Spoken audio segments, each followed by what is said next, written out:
In this particular video, my goal is not to teach you how to use any specific feature of the plugin necessarily. It's really more about how to use the plugin in general, as far as what do I recommend? How do I use this plugin even on my own websites? I'm not just an Amazon software developer, but I'm also an Amazon affiliate myself. I run my own affiliate websites, and ultimately that's what I create my software for. I create it for myself and sell it to other people as well, because I know if it's going to help me and help my business, then it will also help other Amazon affiliates that are out there. So with that said, my recommendations here are based off of my own actual usage of the ExtendAzon plugin. Now ultimately, what ExtendAzon is trying to do, taking the standard Amazon affiliate link that provides a 24-hour cookie lifespan and turning that into a shopping cart link that provides a 90-day cookie lifespan. That is really appealing for affiliates. However, if you don't really have a lot of experience with building websites or with marketing in general, you may not fully realize that going all out with ExtendAzon can actually do more harm than good. But if you use this plugin carefully, then you can get some really great benefits from it. So with that in mind, one of the biggest things about the plugin is that when you click on a link, an Amazon affiliate link, you're going to be adding that product to your shopping cart. So for example, I have this image of this product right here. If I click on that image, it's going to add that product to the shopping cart. But the real question is that the behavior that a visitor of your website would really expect? When you go to a website and you see an image and you click on it, do you expect to be adding a product to your shopping cart? Do you have any intention of buying something when you are clicking on an image? Chances are the answer is no. I know for me it's a no. So I do not want ExtendAzon to be converting these images into shopping cart links. However, I have this link down below, this button link, that's an add to cart button. And further down my page, all the way down at the bottom, I also have another add to cart button. With these buttons, these links, it would be the expected behavior. When somebody clicks on it, they're going to think, yeah, I'm adding a product to my shopping cart. I'm trying to buy this product. So this makes sense, what Amazon is trying to do with an add to cart button. With other types of affiliate links that you may have, it might make sense. People might be intending to buy the product. Whether it's a button that says add to cart or buy now, it could be a text link that says buy now or buy this product on Amazon, or anything to that effect. There's intent to buy there when somebody clicks on that. So look for that intent to buy, and when you see it, those are the links that you really want ExtendAzon to be converting for you. Any other links besides those, any Amazon links that do not show that intent to buy, you want ExtendAzon to be ignoring those links. So with that said, I mentioned earlier that my intentions are not to try to give you an in-depth tutorial on how to use specific features of the plugin in this particular lesson. If you really want to find out the details about how to carry out what I've just been talking about. I talk about this subject in a lot more detail in the excluding links tutorial lesson. In that lesson, I go in to the cart settings. There are 3 links down at the bottom here where I can exclude certain IDs or certain classes for links that are on my website. This particular drop-down setting, reverse link exclusion rules, when it's disabled, it's going to look for all the Amazon links on the site, and it's going to convert them into shopping cart links, except for the links that match one of these 2 rules. The ID of the links, they're put into this box. If you have more than one, you just add a comma onto the end of it and add in another one. So for example, if I had these 2 and I wanted both of them, I just put a comma in between. So now this would convert all of the links on my site except for the ones that I identify down here. If I wanted to go opposite of that though, let's say I don't want to convert any links on my site except for the ones that I can identify in these settings. That's when I want to enable this one. And now these boxes down here are the opposite of really what they say. They're not do not convert. They're really only convert the ones that can be matched to these things. So with this particular example here, my images and my links have a CSS class that is assigned to both of them. It's the same class. But then the Add to Cart button has a class that's assigned to it that is completely unique, that is not on the image. And that same class is used both on this button and the one that is further down the page. So in reality, these 2 buttons, those Add to Cart buttons, are really the only places on this particular page here where I can say, yes, when somebody clicks there, they're showing that they have intent, that they want to buy that product. Therefore, those Add to Cart buttons are really the only links that I want to have converted into shopping cart links. Everything else I want ExtendAzon to be ignoring. So I'm going to reverse the link exclusion rules. This makes it so none of my links are getting converted. Then I'm going to identify the Add to Cart buttons using either an ID or a class, whatever it is that you can use to identify it. So I can identify those cart buttons with this particular class. This class is on both of those buttons and it's not on any of the other Amazon links that are on my site. So with these settings, I can save that. I can go back to my live site now.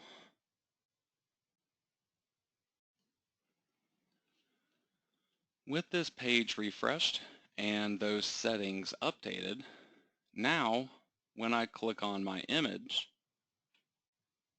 I'm taken to the Amazon product page.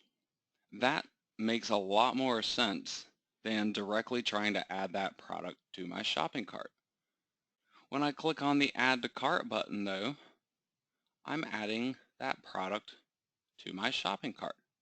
That simply, again, makes more sense. When I click on the button all the way down here at the bottom, I'm also going to be adding the product to my shopping cart.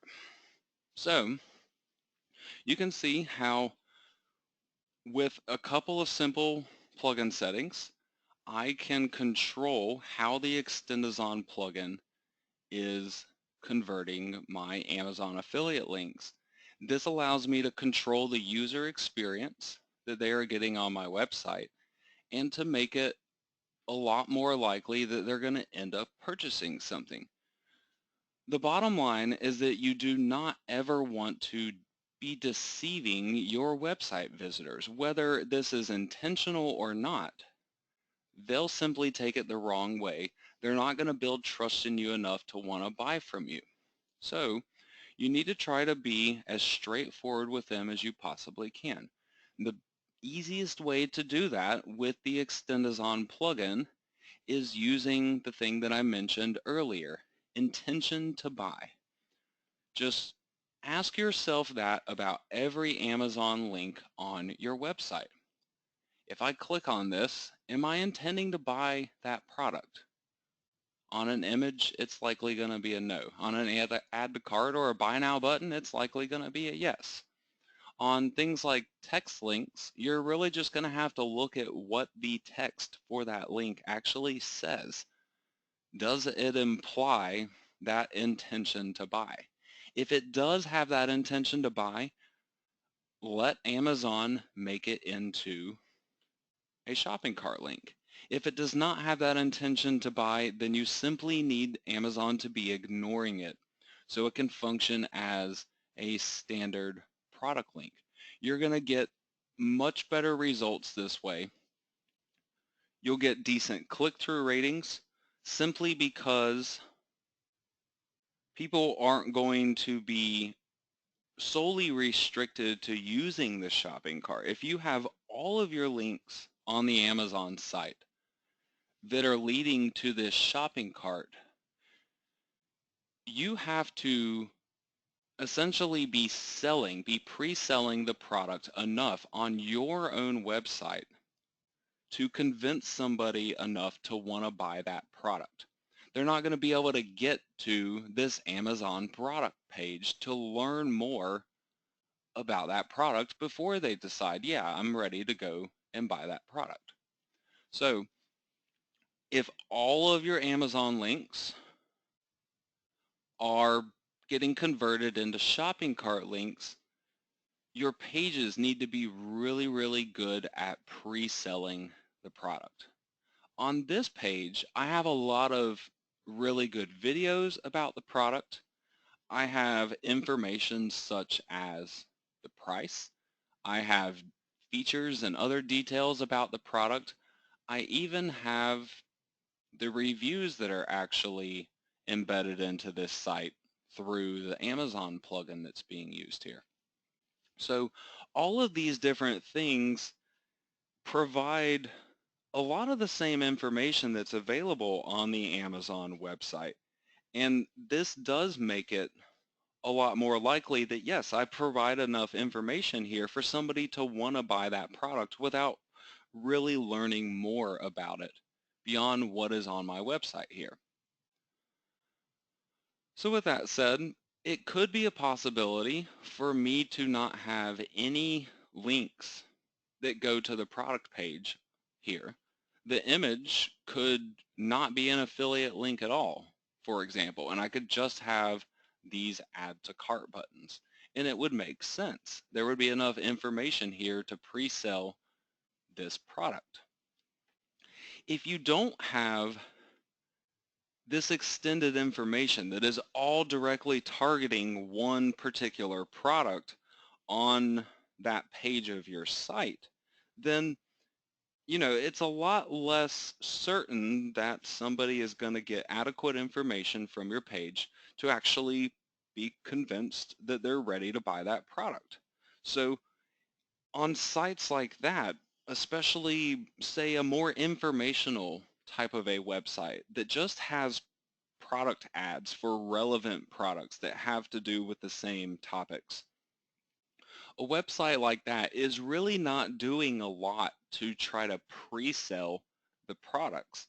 People would likely want to go and visit the product page on Amazon to learn more about it before they would want to buy it. So on a website like that, you would definitely want to make sure that somehow a link was getting excluded from ExtendAzon so people can still get to these product pages. Even if you had, a situation like what I have here, where you have an image link and an add to cart button. You can also do this with simple text links. You can have a text link that says, click here to learn more about this product on Amazon. And that link you would want to have excluded from ExtendAzon, so when somebody clicks on it, they go to the Amazon product page so they can learn more about it. But then next to it, or directly below it even, you could have a text link that says, ready to buy, click here to purchase this product on Amazon, or something like click here to buy on Amazon. That link makes sense for being a shopping cart link, whereas the previous link, the read more about it or go and read these reviews on this product, those types of links, you want to get to the product page. So think about these things before you just throw ExtendAzon on a website. Consider what the user experience is going to be like, what they're going to be expecting when they click on various Amazon links that you have spread throughout your site. If needed, think about how you can make some adjustments to your website. If I only had this image link here, I might go back in and manually add this add to cart button so I can have it make sense with this ExtendAzon plugin and for my website visitors. So the ultimate goal is obviously to get somebody to buy a product on Amazon so you get the commission. The point of the ExtendAzon plugin is to not only make it so people can buy more than one item or higher quantities of an item at a time, or at least make it easier for them to do that. But then the other point is to extend the amount of time that they have to buy. You want to get that 90-day cookie. But again, don't be blinded by that. You got to think about the user experience. Think about what is somebody really expecting when they're viewing your site, when they're clicking on Amazon links of yours. If your site is more of like an e-commerce type of a store, it makes sense perhaps to have all of your Amazon links going to this shopping cart.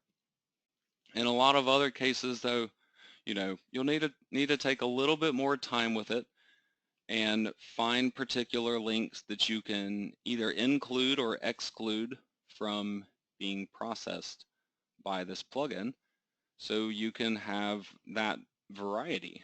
And when you get that variety, you're not limiting just to the people that you're convincing to buy. The people that you convince to buy, or the people that you're making a lot more confident in that, enough to add these products to their shopping cart. Even if they're not going to go and check out today, you've got those people on lock for the next 90 days. For everybody else, that's what those product links are really great for. You're sending them to the Amazon page. If they do get convinced enough to buy the product, they can still add it to their shopping cart here, or they can go back to your website and add it to their shopping cart.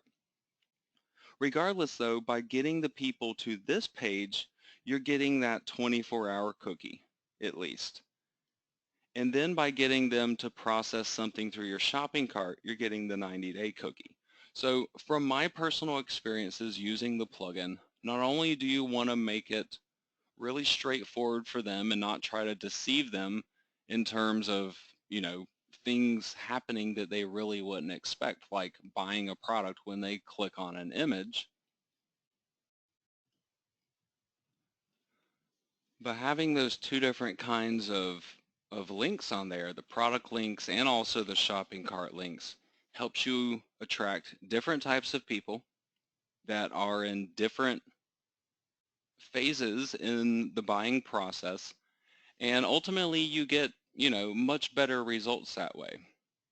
From my own experiences, again, I have simply seen that the shopping cart traffic, again, is a lot more prone to buy. And so therefore you get higher conversion rates, but your click-throughs end up being lower simply because they do have to add the product to the cart and go through this checkout process before it's really considered to be a click-through on Amazon. Whereas this is a really straight shot to getting tagged with that affiliate cookie by just going to the product page, but it's going to be really short-lived. So ExtendAzon really allows you to tap into the best of both worlds, but you do, again, have to be careful with how you put this into action on your website. So try to go for my recommendations. Use these as a bit of guidance to help you figure out the best way to put this into action on your website. And definitely take a look at the other tutorial videos that I offer that will teach you how to use the actual plugin settings. And one of those videos in particular, as I mentioned earlier, the excluding links tutorial video will really teach you a lot more detail about the settings that I was using to do what I demonstrated in this class, these 3 settings down at the bottom of the cart settings page.